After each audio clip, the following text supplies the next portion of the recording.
Hello. Hello, good morning. How are you? Good, thank you. I have your wines here. I have five bottles. So I have the Barolo, the normal Barolo 2018, and then I have the three single vineyards, and then I have the San Massa 10 anni. Okay, So, perfect. great. I will let you lead this tasting, if you will. Maybe you could tell me first a bit about the 2018 vintage in general, and then we can take it from there. Sure. So we'll have full Barolo from 2018. And the peculiarity of the tasting is that these will all be Barolos within the community, town, of Barolo. So a very small area, vineyards which are walking distance from the other, yet so different that we will have, at least in the three single vineyards, three very unique expressions that will really show their true colors. 2018 was quite a challenging vintage in terms of work to be carried out in the vineyards because as a difference from this year, we did had a lot of rain already in wintertime in the first months of the year, some rain also at the beginning of summer. So this created, of course, a great water supply, but made it more challenging for what concerns every work that has been carried out in the vineyards. Good aspect, however, was that this great water supply compensated for the very dry season that we had in 2017. So this restored all this water, restored the soil, allowing, and we will see this in tasting, really good expressions in all of the sites. It is a vintage, however, that is very much Burgundy style because it allowed even more compared to the differences that you can find between one site and the other. So according to the specific terroir of each vineyard, you could really see the difference, and the specific of the vintage have been enhanced by the peculiar terroirs. Just to give you an example, between Costa di Rosa and Sarmassa, there is not even 1 kilometer in terms of distance as the crow flies. But yet, in Costa di Rosa, the soil is so sandy that usually allows a very perfumed, a very expressed bouquet in the Barolo, while Sarmassa tend to be really tight. So I would start from the 2018 Barolo del Comune di Barolo, this one here. Yep. So this is a blend from the three other vineyards, from the three vineyards. Exactly. This includes up to 11 vineyards within the municipality of Barolo. So more sites within, however, our little town. The peculiarity of the town of Barolo is that it's located central compared to the winemaking area. So it benefits from the different soil types, the different geological areas of soil. So in town, we can find vineyards which are very ancient, that date back 14 million of years ago. At the same time, we can find vineyards which are way more younger, that date back only to 7, 8 million of years ago. So of course, the soil composition in these two situations changes a lot. The name itself, Barolo, comes from the Celtic Basrul, which means low-rise place because of this peculiar position. So Barolo is interesting as a village because of these peculiarities, microclimate and very diverse soil type. So in this first Barolo, we kind of show all of this into a wine, which is actually a blend. So we have more freedom here to interpret the village as we can see it on a daily basis by having up to those 11 single vineyards vinified separately first, later on reblended into a bigger Slavonian cask, so to allow the balance between the peculiarities of each vineyard. And in 2018 particularly, because it was a wetter vintage, does that change the proportion of the vineyards that you use? Were there ones that you use more than others in that blend? In a vintage like 2018, we kind of prefer vineyards. Of course, the balance is what is the most important. So by vinifying individually, every vineyard we can shape that as the characteristic of it require, and then find the harmony by blending all the characteristics together. In a vintage like 2018, because of the greater expression because of the great water supply. We did have some vineyards like Costa di Rose, very sandy, that were already very expressive, but we preferred a greater amount of more compact and stony soils, such as Sarmassa or Ravera, which could bring that, greater tannin approach and greater structure that you can feel in the body of the wine. So, of course, you can feel the expression on the nose is already very revealing itself. We usually wait for one more year of aging in bottle before releasing our wines. So this is a sort of preview of our 2018, which will, however, be showed in 2023. But you can tell already now how delicate the expression of the fruit and how already notable, how you can notice it already now. I completely agree with it's very delicate. It's almost got this like very weightless feel. Obviously it is very structured and you have the tannins, but they're very fine. It's very elegant and delicate. Lots of like fresh red berries, red flowers.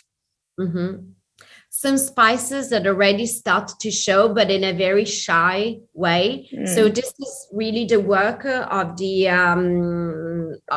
family and the winemaker, that together we agree on what the balance should be. So we taste every single vineyard individually, and then we taste the potential blend that we can make. It's really, here's where we can put the greatest creativity. Barolo del Comune di Barolo has always been the wine that allowed us to show ourselves through the wine itself. Our single vineyards are a more, I would say, strict representation of the terroir of that specific mention, of that specific vineyard. Definitely. And just out of curiosity, in the timeline of Marchesi di Barolo, did you start off with the Barolo blend and then slowly bottle the specific vineyards, or when did you decide to do that?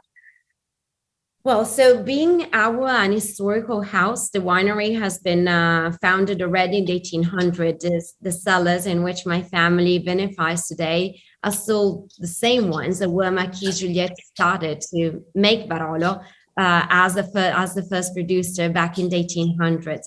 In 1830s, the winery was already active in a commercial way. We have all documents from that time.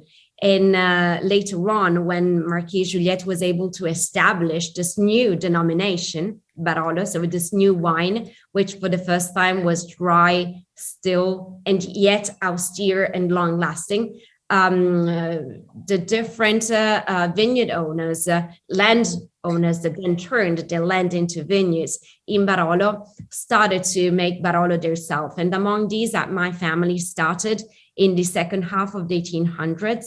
And in 1929, we bought the estate of the Marchesi, moving from just next to the castle where we used to be before to the historical cellars of the Marquises that were left to a charity organization since the Marquis passed away until 1929.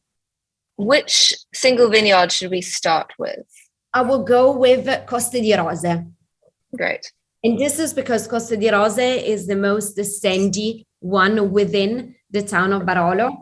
As you can't be here with me, this is how Costa di Rose looks like. You can see it's super sandy, really, really super fine. Yeah. So this type of soil allows Nebbiolo to be immediately very expressive. So, despite the fact that this is an already expressive vintage, it shows even more. In any year, it's the most open one among the different ones that we show from the town of Barolo. And you can see even compared to the Barolo del Comune di Barolo, which still has a percentage of vineyards like this one in it, it is immediately finer and really aromatic. I mean, for what Nebbiolo can be aromatic. It's a very beautiful, like the aromatics are very fresh and vibrant red fruit. So I'm getting a lot of like red berries, even like watermelons, like very fresh and juicy red fruit. Right. Is lighter compared to Di Barolo, the Comune di Barolo. Also on the bouquet, it immediately feels fine and more delicate and more expressed. So here we are on the southeast part of the town. As I was saying, it's one of the most sandy vineyards, and which is only distant 400 meters from Canubi and like 1 kilometer from Sarmassa. But yet it should be in an area where soils are more compact and stony, because it's already looking towards Monforte, Castiglione Falletto, but it is in front of Bussia. But so the peculiarity, as I was saying, of the town of Barolo is to have all these crossovers of different soil types. So we do find very sandy vineyards in a place where you ideally would not expect them. Excellent. So if we want to move on Canubi, I would go there next. Mm-hmm. You can tell it's much tighter. Is on the nose, it doesn't really show much right now. Canubi, it's a richer vineyard in terms of clay and limestone. So it's a nice mix of sand, lime, but also a more compact component, which allow a greater, it's usually a very equilibrated, a very harmonic vineyard, because it has a little bit of everything in it. It's central into the winemaking area. It's really, if you have to, put a line to divide Barolo into two, that line will pass over Canubi. So is just as it's very central in its position, is also very central in terms of the different soils that it benefits from. So it's a more it's a greater mix, as you can see also here. Probably it has some, more larger. Yes. The roots already have to struggle a little more, and this greater stress of the vine is translated into a tighter wine, more difficult in its release. I find it a little bit more complex. So it's still quite red fruited, but you've also got like dried roses and a bit of your classic tar, and even some like white truffle character, slight earthy hints to it. And tannins also are way stronger here. You have a greater grip on your tongue. I mean, even in Costa di Rosa, you can find it, but not as evident as it is in Canubi. In Costa di Rosa, tannins are already smoother. This is a prerogative, is a characteristic of vineyards like Costa di Rosa that have all the scent in them. While in vineyards which are more, rocky and compact, you find this more aggressive tannin component, which allows a greater balance in the wine. You have that fruity, light expression, but at the same time, a nice weight. Always keep in mind that we are tasting a vintage which is very aromatic in its expression because of that great water supply. So the red, lighter fruit component, I think we will find it all the way, even with Sarmassa, which is the third single vineyard and is usually the most austere, the most tight, the most vertical one. This is because Sarmassa is for sure the most stony vineyard that we have within the commune of Barolo. It's on the side that already goes towards La Morra. So we are on the northwest part of Barolo. And there you would expect to have a lot of sand, but all that line where Sarmassa sits on is actually very rocky. Vineyard looks at something like this. So even more, greater rocks and larger ones. Then of course the very large ones are down here. Does that in a year like 2018, if it's wetter, does that give it more drainage? So usually Sarmassa is a vineyard that despite water supply despite rain or snowfalls, doesn't really retain a lot because it's so structured and has so much clay, limestone, that usually water does not penetrate that much. Vintage itself is very fragrant. So you do get a lot of aromatics, but it's slightly darker. I'm getting some like tea leaves and like dark chocolate, like slightly darker tones to it rather than the very bright red fruit of Costa di Rose or Canubi. But still takes longer, I think, in order to get there. You have to be really trained to discover them. If you're approaching it as a, I can say, new Barolo enthusiastic, it will be more difficult to understand, just because these are notes which arrive to you in a little while fruits immediately conquer your nose. For these other notes, it takes a little bit more time to detect them. But on the palate, you can tell how fresh it is. Sarmassa is always very, very mineral, is probably the most balsamic expression of Barolo that we find within the town. Of course, we always are redimensioning this to the village. When I say Barolo, I don't mean the greater area, but only the town in this case.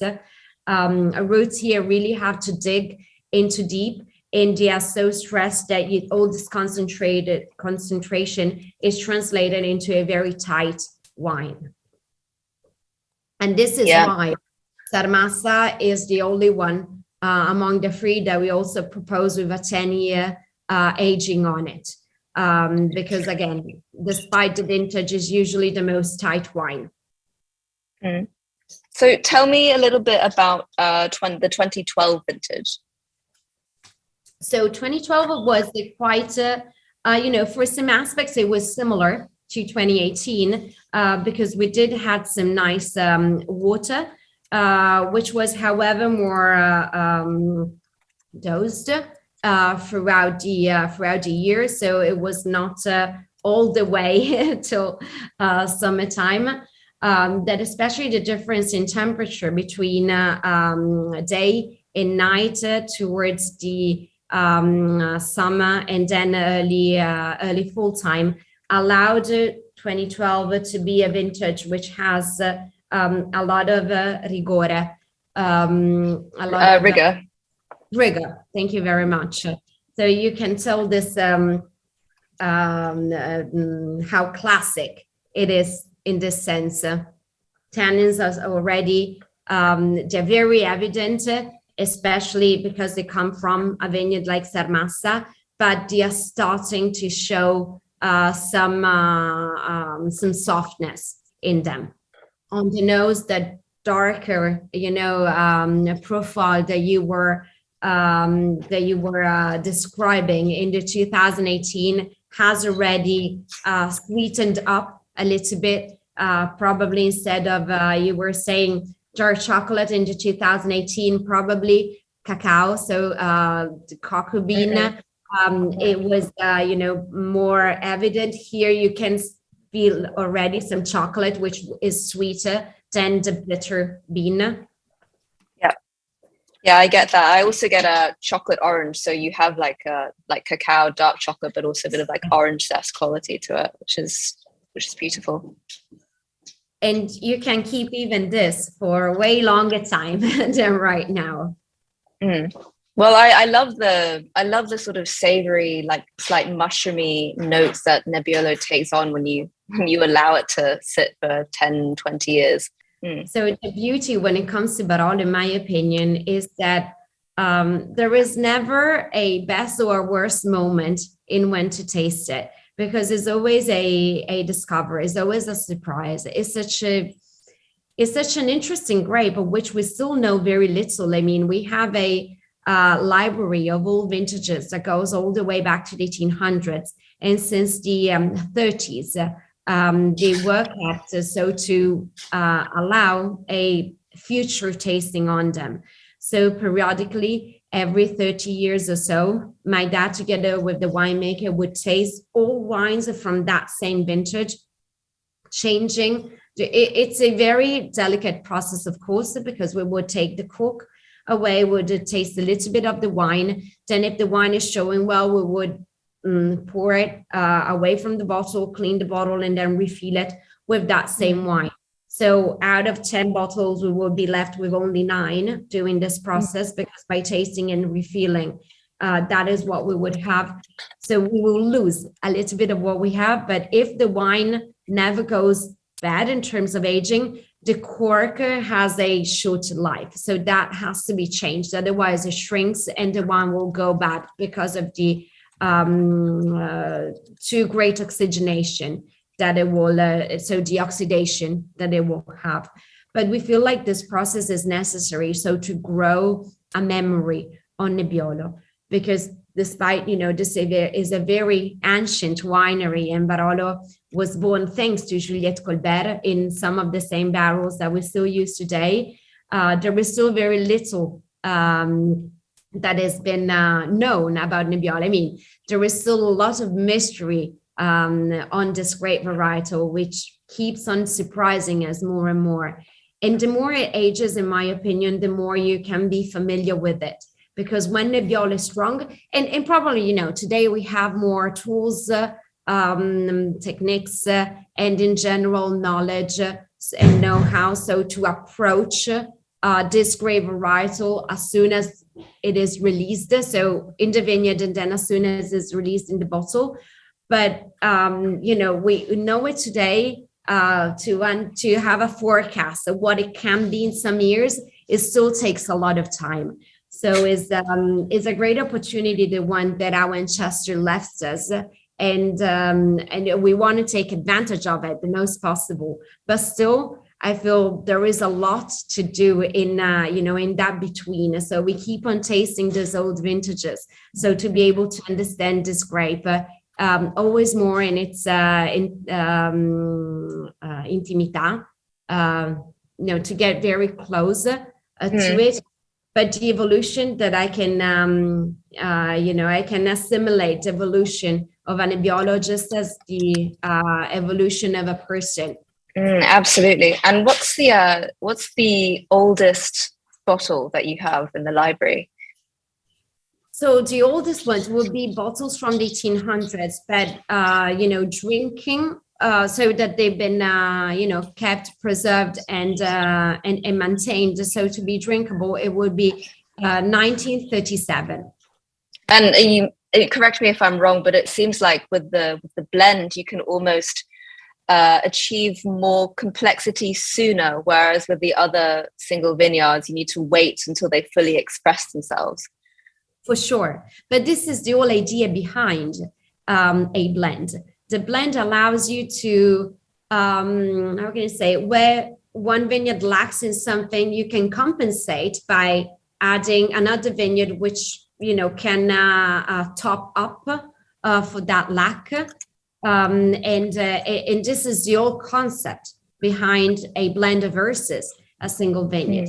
It's like a painting. If you have only one color at your disposal, then like a single vineyard, that is what you will show. But if you're able to blend that color together with a lighter or a darker one, then you're able to create all the different shades to give more deepness and more breadth to your painting.